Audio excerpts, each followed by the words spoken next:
Start. Madhya Pradesh में जन्मे पूर्व प्रधानमंत्री भारत रत्न अटल बिहारी वाजपेयी जी का मुझे आज विशेष रूप से स्मरण हो रहा है, क्योंकि प्रधानमंत्री के उनके कार्यकाल के दौरान ही केंद्र सरकार में एक अलग जनजातीय कार्य मंत्रालय का गठन किया गया था।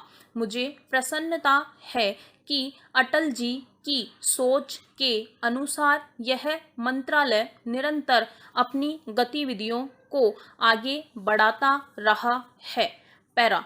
नवंबर 2017 में अपनी मध्य प्रदेश यात्रा के दौरान मुझे बुंदेलखंड की वीरांगना झलकारी बाई की प्रतिमा पर श्रद्धा सुमन अर्पित करने का अवसर मिला था।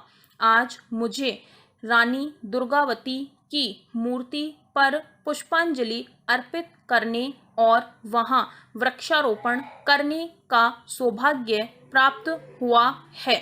बुंदेलखंड और गोंडवाना की शौर्य परंपरा को सम्मानित करके मुझे गर्व का अनुभव हो रहा है। पैरा। इस क्षेत्र के घर घर में सुनी जाने वाली वीर गाथाओं की महानायिका रानी दुर्गावती के जीवन पर आधारित एकलव्य विद्यालयों के बच्चों द्वारा प्रस्तुत कार्यक्रम सराहनीय है। ऐसे कार्यक्रमों से दर्शकों को यहाँ की समृद्ध विरासत से जुड़ने का अनुभव होता है तथा उनमें प्रेरणा का संचार होता है। रानी दुर्गावती के अंतिम युद्ध का विवरण सबके हृदय को आंदोलित करता है एवं श्रद्धा से ओतप्रोत कर देता है। सिंग्रामपुर की ऐतिहासिक विरासत को प्रदर्शित करने वाली फिल्म सभी दर्शकों को भारतीय इतिहास के एक ऐसे गौरवशाली अध्याय से परिचित कराती है। रानी दुर्गावती ने 16वीं सदी में आत्म गौरव की रक्षा के लिए अपने प्राणों की आहुति देने का इतिहास रचा। उनके बलिदान के लगभग 300 वर्ष बाद उनकी वंश परंपरा में ही उत्पन्न राजा शंकर शाह को अंग्रेजों का विरोध करने के कारण 19वीं सदी में मृत्यु दंड दिया गया। आज के इस समारोह में उन दोनों अमर शहीदों की स्मृति में स्थापित पुरस्कारों द्वारा जनजातीय विद्यार्थियों का उत्साह बढ़ाने की मैं सराहना करता हूँ। पैरा।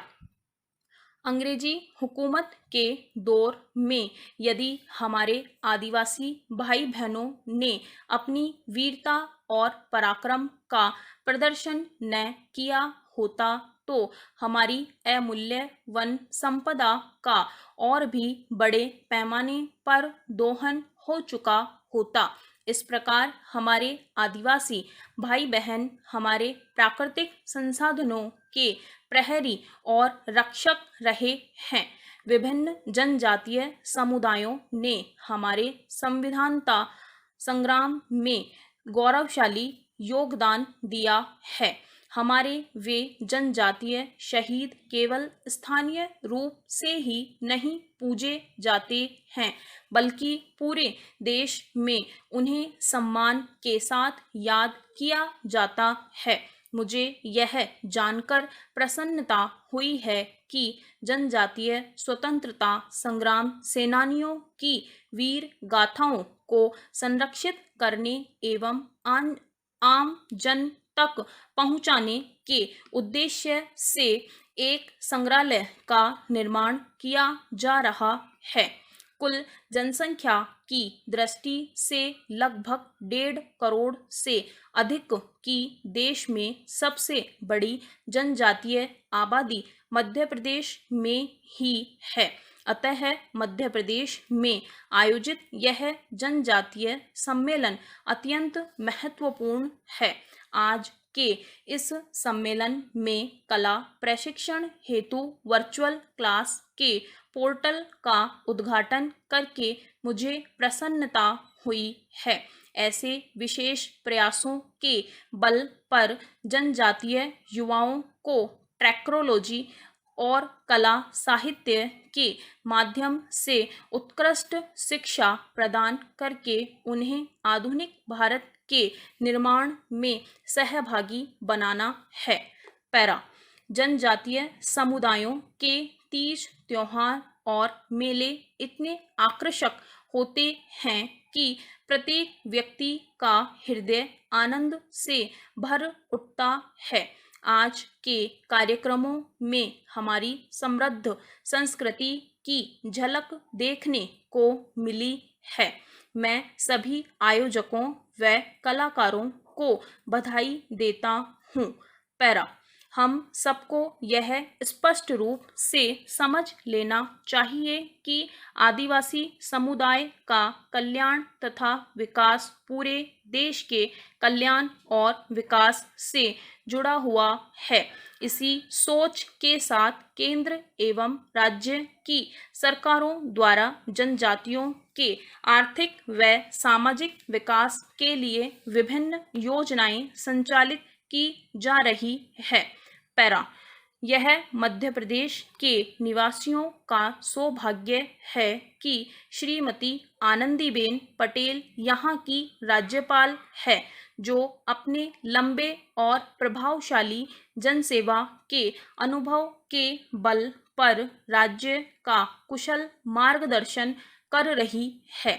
मुख्यमंत्री श्री शिवराज सिंह चौहान के नेतृत्व में मध्य प्रदेश में एक समग्र विकास के साथ साथ जनजातीय समुदायों के विकास के लिए विशेष प्रयास किए जा रहे हैं।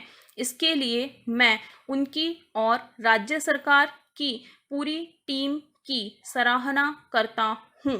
पैरा आज भूमि पूजन द्वारा जिन योजनाओं का शुभारंभ किया गया है तथा जिनका लोकार्पण किया गया है, उनके कारण इस क्षेत्र में पर्यटकों की रुचि बढ़ेगी तथा स्थानीय लोगों के लिए रोजगार पैदा होंगे। साथ ही जनजातीय समुदायों की समृद्ध विरासत के बारे में जागरूकता भी बढ़ेगी। इस परिक्षेत्र को नेशनल ट्राइबल टूरिज्म हब के रूप में विकसित किया जा सकता है। पैरा इस क्षेत्र के समग्र विकास को बल प्रदान करने वाली इन योजनाओं के लिए मैं केंद्र सरकार में संस्कृति एवं पर्यटन मंत्री श्री प्रहलाद सिंह पटेल की सराहना करता हूँ। मुझे यह जानकर प्रसन्नता हुई है कि उनके मार्गदर्शन में भारतीय पुरातत्व सर्वेक्षण के नए 6 मंडलों का सृजन किया गया है। इन नए मंडलों में जबलपुर मंडल भी शामिल है, जिसका आज ही शुभारंभ हुआ है। मैं आपको और आपकी पूरी टीम को शुभकामनाएं देता हूँ कि आप सब भारत की गौरवशाली विरासत को सुरक्षित रखने और संवर्धित करने के अपने प्रयासों में सफलता प्राप्त करें। साथ ही मुझे यह भी विश्वास है कि आप सब चंबल व मालवा सहित मध्य प्रदेश के बुंदेलखंड, बघेलखंड और महाकौशल की सांस्कृतिक विरासत को विशेष पहचान दिलाने में भी अवश्य सफल होंगे। पैरा हम सबको अपने जनजातीय भाई बहनों से बहुत कुछ सीखना चाहिए। जनजातीय समुदायों में एकता मूलक समाज को बनाए रखने पर जोर दिया जाता है। उनमें स्त्रियों और पुरुषों के बीच भेदभाव नहीं किया जाता है। इसलिए जनजातीय आबादी में स्त्री पुरुष अनुपात सामान्य आबादी से बेहतर है। जनजातीय समुदायों में व्यक्ति के स्थान पर समूह को प्राथमिकता दी जाती है। प्रतिस्पर्धा की जगह सहयोग को प्रोत्साहित किया जाता है। उनकी जीवन शैली में प्रकृति को सर्वोच्च सम्मान दिया जाता है। आदिवासी जीवन संस्कृति में सहजता होती है तथा परिश्रम का सम्मान होता है। यदि आपको मानवता की जड़ों से जुड़ना है तो आपको जनजातीय समुदायों के जीवन मूल्यों को अपनी जीवन शैली में लाने का प्रयास करना चाहिए। स्टॉप। Thank you. इस चैनल को सब्सक्राइब करें और बेल आइकन को प्रेस करें ताकि लेटेस्ट वीडियो की जानकारी आप तक सबसे पहले पहुंच सके। वीडियो को लाइक और डिसलाइक अवश्य करें। कोई सुझाव और प्रश्न हो तो कमेंट बॉक्स में लिखें और वीडियो को अपने फ्रेंड्स और क्लासमेट्स को शेयर करें।